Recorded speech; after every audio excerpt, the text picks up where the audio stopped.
शिखंडी को एक रात के लिए उधार में मिला था पुरुषत्व। जी हाँ दोस्तों, आपने सही सुना। शिखंडी जो महाभारत का एक बहुत ही चर्चित पात्र है, इसे वरदान में एक रात का पुरुषत्व मिला था, वो भी सिर्फ इसीलिए ताकि वो भीष्म पितामह को मार सके। तो चलिए दोस्तों, आगे जानते हैं कि शिखंडी को क्यों मिल पाया था ये पुरुषार्थ। शिखंडी सिर्फ महाभारत का एक किरदार नहीं है, उसका अलग ही महत्व है। वो शिखंडी जिसे एक वर्ग के अगुआ के रूप में देखा जाता है, जानिए उसके बारे में 10 अनजानी बातें। पहली, शिखंडी का जन्म पांचाल के राजा द्रुपद के यहाँ एक लड़की के तौर पर हुआ था, लेकिन उसके जन्म के समय एक आकाशवाणी हुई थी, जिसके बाद उसे एक लड़के की तरह पाला और लड़के की तरह तैयार किया गया। दूसरा, शादी की रात शिखंडी की बीवी को पता चल गया उसका पति तो पुरुष है ही नहीं। शिखंडी के ससुर ने इस बात से गुस्सा होकर शिखंडी के पिता के राज्य पर चढ़ाई कर दी।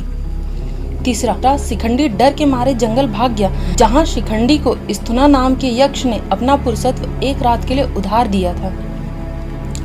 चौथा, शिखंडी जब स्थुना को पुरुषत्व वापस करने गया, तब यक्षों के राजा कुबेर ने उसकी ईमानदारी से खुश होकर उसे जीवन भर के लिए स्थुना का पुरुषत्व दे दिया। पांचवा, शिखंडी पिछले जन्म में अम्बा नाम की राजकुमारी हुआ करता था। छठवां, भीष्म ने अम्बा के स्वयंवर के दिन उसका अपहरण कर लिया, जिसके चलते उसकी कहीं शादी नहीं हो सकी, इसलिए अम्बा भीष्म को मारना चाहती थी। सातवां, अम्बा ने परशुराम से युद्ध में भीष्म को मरवाना चाहा, पर सफल न हो सकी। आठवां, अम्बा ने भगवान शिव की तपस्या की। भगवान शिव ने उससे कहा कि वो अगले जन्म में भीष्म की मृत्यु का कारण बन सकती है। यह सुनकर अम्बा आग में कूदकर मर गई थी।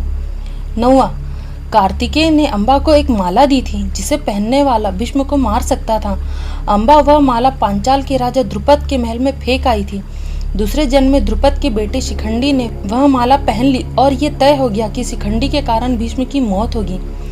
विजय की रात पांडवों के शिविर में घुसकर अश्वत्थामा ने शिखंडी को उस समय मार डाला जब वो सो रहा था। जी हाँ दोस्तों, ये थी शिखंडी के बारे में वो 10 अनजानी बातें जो हम आपको बताना चाहते थे। ऐसी ही बातों के लिए हमारे चैनल को लाइक करें, शेयर करें और सब्सक्राइब करें, और हमें कमेंट करके ज़रूर बताएं आपको हमारी ये जानकारी कैसी लगी। धन्यवाद।